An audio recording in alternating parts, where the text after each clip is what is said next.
ঐ কি বনাই আছ? এয়া হাঁহৰ মাংস বনাই আছো চা। এয়া হাঁহৰ মাংস কোমোৰা দি পিনে বনাইছো আৰু এইখিনি অকণমান বুট দি পিনে ধুনীয়াকে ড্ৰাই ফ্ৰাই কৰিছো। এয়া কি? আৰু এটা স্পেচিয়েল টু কাৰণ এইটো খাই ভাল পাওঁ যে এইটো আজি বৰ একদম বেলেগ মানে মগাই মেলি আনিবলগীয়া হৈছে।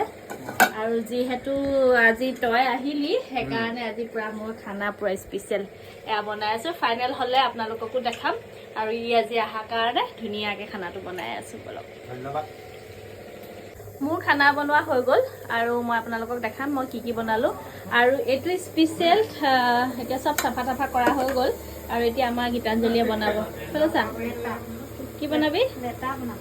বা আজি আমাৰ একদম আজি কি কপাল নাজানো আৰু আজি লেটা বনাবলৈ বুলি লৈছে আমাৰ মানে খুৱাব আৰু ধুনীয়াকৈ। আৰু এয়া মোৰ ড্ৰাই ফ্ৰাই এয়া ৰেডি হৈ গ'ল। তাৰপিছত আৰু এইফালে এইখিনিও ৰেডি হৈ গ'ল। জাষ্ট অকণমান উতলি আছে হ'বলৈ হৈ গ'ল হাঁহৰ মাংস গ্ৰেভি। তো আজি এনেকেই মানে সৰু সুৰাকৈ পাৰ্টি এটা কৰিছোঁ আৰু সিহঁতিও যেতিয়া আছে আৰু কাইলৈ যাবগৈ আৰু আমাৰ অকণমানিজনীকো লৈ যাবগৈ অকণমান বেয়া লাগিব। আহিছোঁ পিছে বাই বাই।